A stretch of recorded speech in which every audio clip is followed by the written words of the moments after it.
Pada saat melihat skripnya, terus kayak wah ini kayaknya perannya cocok gitu. Aku tuh selalu berkaca dalam kehidupan aku. Kira-kira di sekeliling aku ada nggak sih orang yang ngalamin ini? Oke. Supaya bisa lebih intimate lagi. Iya, iya. Kebetulan papa. Di situ pun papa aku nggak ada ngomong apa-apa. Dia cuma bisa meluk, kayak dia tuh namanya laki-laki ya. Iya. Laki-laki biasa nggak pernah bercerita kan? Laki-laki tidak bercerita, betul. Iya. Iya. Laki-laki memendam. Iya. Ada nggak sih satu line yang memorable? Gua itu sih, kamu berhak berduka tapi aku berhak bahagia. Dan itu dialognya Andika sih. Waktu baca di skrip, gila ini nonjok. Kalau kata lo bilang. Kalau Kak Amanda gimana? Sama sih. Oke. Gua agak iri sih itu keluarnya dari dia dalam dialog. Terus kamu maunya tuh keluar dari mulut kamu? Ya nggak make sense kan, cuma itu keren banget menurutku. Aduh. Iya. Oke, hari ini barengan sama cast dari Satu Imam Dua Makmum. Halo. Selamat pagi. Yes, ada Kak Amanda Manopo sebagai Anika. Ya, halo. Ada juga Mas Fedi Nuril sebagai Arman. Halo. Wah, pertama-tama dari judulnya aja menggeparkan gitu ya. Wah gila, Satu Imam Dua Makmum. Tapi setelah melihat trailernya dan setelah melihat sinopsisnya gitu, ternyata sedikit berbeda nih dari film-film apa ya, dengan tema yang mirip gitu. Boleh cerita dikit gak sih Mas tentang film yang satu ini? Kegocek ya? Ya kegocek sebenarnya gitu. Gue pertama kali meeting juga kegocek. Oh gitu ya? Hampir nggak jadi syuting. Soalnya kamu nyarinya yang poligami ya? Ya kan aku harus ada image yang harus dijaga. Oh iya. Di image-nya. Branding yang harus dipertahankan. Iya. Jadi ceritanya Satu Imam Dua Makmum ini tentang Anika yang diperanin Amanda yang berusaha membuat suaminya jatuh cinta, yaitu Arman yang gue peranin. Tapi Arman belum mengikhlaskan mendiang istrinya Leila yang diperankan Revalina S. Itu dua makmum tuh, jadi satu istri yang di dunia, satu lagi di alam kubur. Iya, itu tuh ya. Tapi kalau aku nanya ke Kak Amanda, jahat atau enggak kalau menurut Kak Amanda? Kayak gitu. Kalau misalkan dibilang jahat juga gak jahat ya, Oke. karena di satu sisi siapa sih orang yang mau punya pasangan yang ditinggalkan? Cuma situasi aja yang bikin jadi runyam. Menurut aku ya. Bener. Terus dengan keterbukaan komunikasi, jadi akhirnya bisa jadi misunderstanding di dalam sana. Kalau jahat sebenarnya nggak ada yang jahat di sini ya. Nggak ada yang jahat. Nggak ada yang jahat. Abu-abu semua. Iya. Dia akunya juga terlalu polos, dianya nggak jujur, terus habis itu tapi ternyata kita sama-sama punya perasaan yang dimana itu semua terbatasi dengan keegoisan. Oke. Kalau Mas Fedi sendiri melihatnya, kalau ini terjadi di dunia nyata, apa yang akan dilakukan? Gua gitu. Jangan berharap orang lagi berduka itu bisa rasional lah. Betul. Justru serunya cerita drama itu kan abu-abu semua. Iya. Nah, yang bikin Arman kompleks ini karena dia masih berduka ya karena meninggalnya Leila. Dan untuk Anika juga, menurut dia Arman laki-laki yang high value, tapi ya lagi berduka aja gitu. Dan Arman sebenarnya juga melihat Anika, iya dia perempuan yang baik, bisa jadi ibu yang baik, bisa jadi istri yang baik, tapi hati nggak bisa dibohongin, nih belum move on. Betul. Nah jadi nggak hitam putih banget kan? Iya. Nah jadi kalau di kehidupan nyata sih mungkin idealnya kan kita jujur ke diri sendiri, baru jujur ke orang. Betul. Tapi serunya di film itu kita bikin konfliknya itu abu-abu, jadi nanti penonton kayak bisa ngerasain emosinya tapi juga bingung juga kalau gue jadi lo gue mesti gimana ya gitu. Nah di situ sih. Bingung nggak tuh pada saat ngedalemin karakternya gitu, karena ya sebagai penonton aja kan kayak dibuat abu-abu gitu. Kalau buat Mas Fendi juga gimana caranya biar bisa mendapatkan emosinya itu? Gue pertama baca skripnya bingung karena nggak ada pengalaman jadi duda ya, amit-amit. Dan nggak ada pengalaman punya anak perempuan. Jadi waktu pertama kali baca gue juga bingung sih kenapa Arman sesusah itu buat move on. Karena udah kurang lebih 4 tahun istrinya meninggal. Jadi karena otak gue nggak nyampe untuk bisa mengerti Arman, gue memutuskan untuk konseling ke psikolog untuk menggali informasi lah tentang orang yang berduka itu seperti apa. Oh lumayan ya, jadi Lumayan, risetnya karena ya. jauh sekali Arman dan gue dari segi psikologisnya ya. Gue belum pernah, belum pernah ada pengalaman berduka karena kehilangan pasangan. Ya. Ya kehilangan ayah pernah, kehilangan teman pernah. Ya. Tapi ternyata yang gue dapat dari psikolog itu adalah memang kalau kehilangan pasangan, apalagi meninggalnya mendadak gitu ya, dan sebelumnya itu udah pacaran lama dari sekolah, dari kuliah, itu stres tertinggi yang dialamin manusia itu. Malah di situ tuh ya Di ibaratnya. situ paling tinggi dibanding kehilangan orang tua atau kehilangan teman atau kehilangan iya. anak. Stres tertinggi itu kehilangan pasangan. Ya disitulah baru terbuka atau dapat pencerahan. Oh, gua ngerti sekarang kenapa Arman segitu beratnya. Karena memang dalam sekali hubungannya dan lama gitu dan mendadak. Iya. Itu sih mendadak tuh ibaratnya kayak tiba-tiba. Tiba-tiba nggak Iya kan, siap kaget. dan lo nggak Nah, bisa ngapa-ngapain. Benar. Dan mungkin kita di posisi yang sama, ya itu tadi susah rasional gitu kan. Jadi pada kalau saat itu. nanya ke Arman, kok lo gitu sih Man? Jangan nanya kayak gitu ke orang berduka. Iya, Dia nggak bisa iya, jawab iya, juga. iya. Oke. Kalau Kak Amanda gimana nih pada saat melihat skripnya, terus kayak wah ini kayaknya perannya cocok gitu pada saat itu. Aku tuh kalau misalkan main film, aku tuh nggak pernah mau ngambil jauh-jauh gitu. Oke. Kalau misalnya Mas Arman mungkin ke psikolog apa segala macam ya. Aku tuh selalu berkaca dalam kehidupan aku. Kira-kira di sekeliling aku ada nggak sih orang yang ngalamin ini? Oke. Supaya bisa lebih intimate lagi. Iya. Kebetulan papa. Oke. Mamaku sudah meninggal 3 tahun yang lalu. Sampai sekarang dia memang masih belum punya pasangan. Terpuruknya dia seperti apa, tapi dia gimana caranya untuk terlihat baik-baik aja di depan anaknya.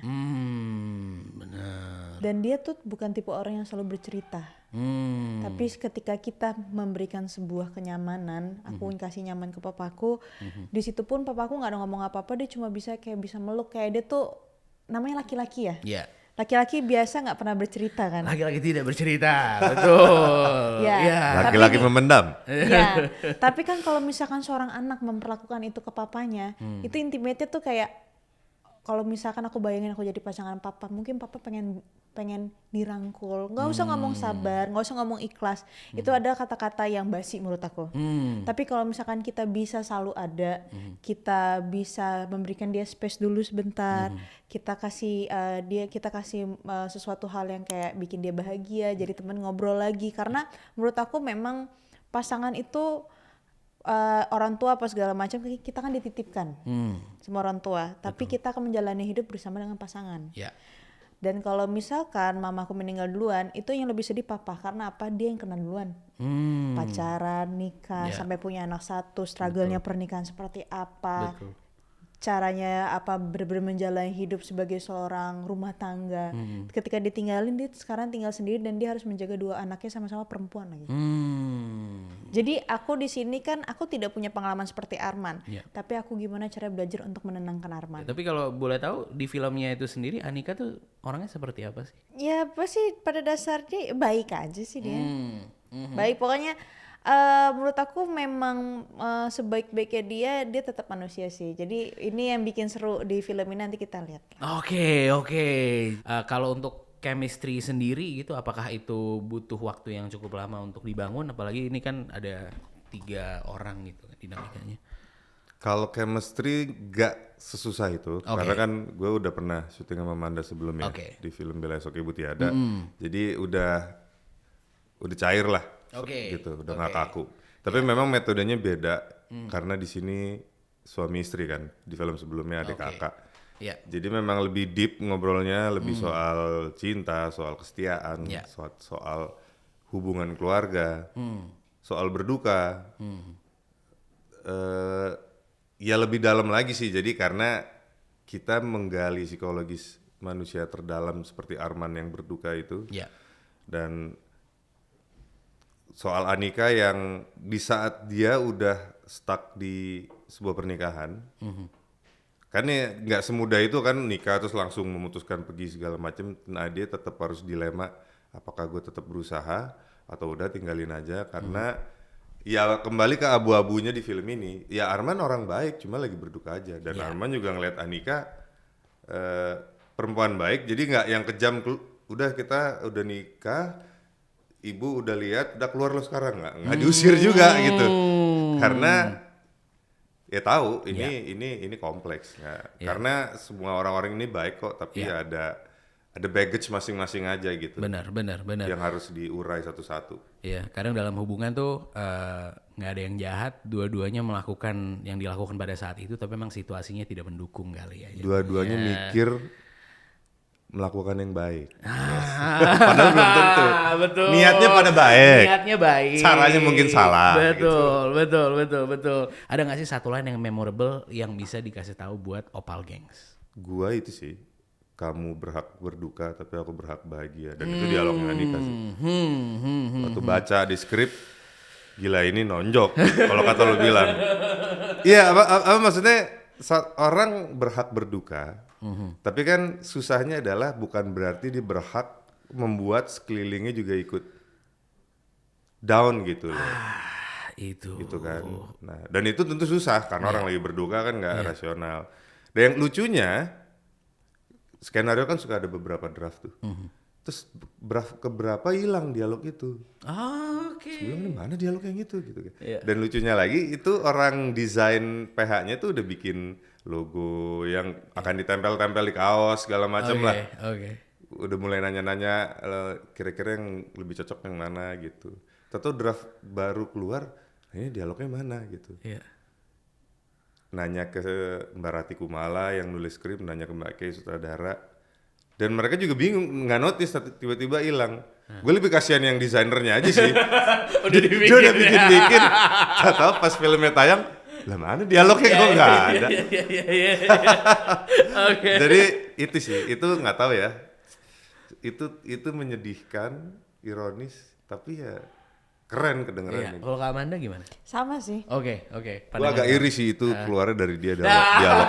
Terus kamu maunya tuh keluar dari mulut kamu. Ya nggak make sense kan, cuma itu keren banget menurutku. Aduh, aku iri kamu bukan boleh kamu yang nyebut dialog itu gitu. Itu kayak itu powerful banget. Iya, sih, quotes-nya gitu. Kak Amanda ngeliat gimana?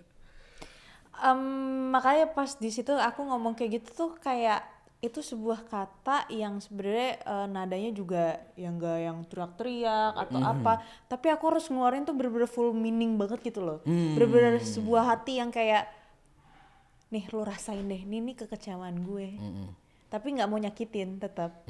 Jadi ngomongnya masih pelan-pelan. Jadi kayak aku ngomong kayak gitu aja tuh kayak udah nggak tahu lagi mau ngomong apa, kayak ini doang yang bisa gue ngomong. Nah susahnya acting tuh kadang kalau dialognya udah kuat, actingnya tuh jangan sampai ngilangin itunya loh. Ya nentuin kadarnya itu susah kan? Iya. Karena dialognya pun udah kuat gitu. Wow. Iya, maka PR-nya sebenarnya banyak sih. PR-nya Kalau di situ sih. sebagai seorang public figure pasti PR-nya banyak, kita harus tentuin nada tuh sangat berpengaruh dengan sebuah dialog kan. Oke. Jadi ya kalau misalkan nadanya salah, dialognya pasti orang mencernanya salah. Berarti pada saat itu apakah take berulang-ulang kali ya, Pak? Nah sebelum take itu sebenarnya kita diskusi lumayan lama ya. Iya diskusi lumayan. Kita lumayan lama. Untungnya Mas Fedi sama aku sama Mbak Kit tuh kita memang orang yang suka berdiskusi. Karena apa? Kita pengen menampilkan yang terbaik. Iya. Nah kita diskusi lama, kita kira-kira ini bagusnya gimana. Ini kalau kayak gini saya ngasih begini oke nggak? Gitu. Ada banyak tuh ya obrolan-obrolan Iya itu. karena biar tinggal kan bagaimanapun kan sutradara yang melihat ya. Iya. Kita tinggal ngasih opsi. Kalau kayak gini gimana? Tapi Oke. nanti reaksinya selanjutnya pasti akan jadi seperti ini. Iya. Itu Ibaratnya adegan klimaks sih di mana dialog itu keluar. Jadi gugup juga waktu mau take, excited. Jadi kayak ini harus perfect sih. Walaupun perfect itu nggak ada, cuma ini harus bener sih, tepat gitu. Penonton harus kena lah pokoknya. Nah kalau misalnya dari masing-masing karakter itu sebenarnya apa sih yang hikmah yang bisa diambil dari mungkin dari penonton dan yang menonton di rumah? Kalau buat Arman nih, gue pribadi lu deh sebagai aktornya, gue justru jadi dapat banyak ilmu bagaimana gue kalau akan bertemu atau berhadapan dengan orang yang lagi berduka. Apa sih cara yang tepat untuk menghibur dia? Karena memang nemenin orang berduka itu nggak nyaman. Kita harus siap masuk ke zona yang nggak nyaman aja pokoknya gitu. Tapi kita harus berbesar hati untuk kebawa dia sedikit karena ini temen nih, gitu. Jadi ya bener kata tadi, kalau sabar ikhlas, dia tahu kok orang harus sabar, harus ikhlas. Cuma gue nggak mau denger itu. Bisa nggak sabar ikhlasnya datang tek saat ini juga gitu kan? Itu yang mereka mau. Gue bukan gue nggak mau denger. Gue mau tuh datang gitu kan. Nah itu. Nah kalau buat penonton sih, kalau gue lihat itu memang yang terpenting jujur ke diri sendiri dulu sebelum membuat keputusan-keputusan besar sih. Iya, lo tuh sekarang lo dalam kondisi seperti apa sih? Dan keberanian untuk mengutarakan isi hati lo yang sebenarnya gitu loh. Yang mungkin lawan bicara kita nggak nyaman, tapi dia akan paham lah. Oke, gue nggak suka denger sih, tapi gue paham kondisi lo. Jadi setelah itu biarkan dia memutuskan diri sendiri maunya gimana. Tapi yang penting emang jujur ke diri sendiri dulu. Aduh, itu emang paling susah ya. Paling susah. Itu paling susah jujur sama diri sendiri itu. Aduh, banyak delulunya ya di situ ya. Oke, kalau buat Kak Amanda, Anika, kira-kira pelajarannya apa yang bisa kita ambil? Kalau ini kan, kalau Anika ini kan menemani orang yang sedang galau ya. Betul. Dan dia balik lagi, dia juga punya perasaan. Kalau di sini yang aku yang memerankan Anika, aku lebih belajar take it or leave it. Kalau terima konsekuensi kayak gini, kalau meninggalkan sudah, berarti sudah selesai. Dan di situ itu sebuah bimbang yang memang harus benar-benar, kalau ambil, aku harus terima semuanya, terima semua kekurangan, aku harus terima menghadapi semuanya. Kita mau sama-sama membangun semuanya dari nol apa tidak? Nice. Kalau leave it udah, kamu udah pergi kamu, udah, kamu nggak usah ribet hidup, udah jalanin aja gitu. Wow, itu. Tapi menurut gua kalau ngomongin perempuan, menurut gua tuh perempuan susah take it or leave it. Apalagi kalau ketemu yang kayak Arman, karena perempuan pada dasarnya makhluk yang nurturing, mengayomi. Jadi kalau melihat seseorang seperti Arman yang memang baik, bawaannya tuh ingin mengayomi gitu. Tinggal batasannya tuh tepat gitu, nggak terlalu invasif privasinya, tapi juga jaga jarak. Jadi itulah Anika sih kalau menurut gue. Iya. Gitu.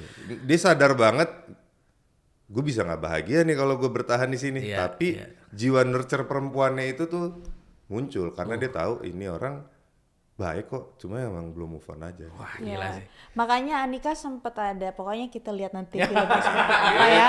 Silakan diajak. Dimana memang nggak semua perempuan tuh yang nggak bucin-bucin banget. Siap.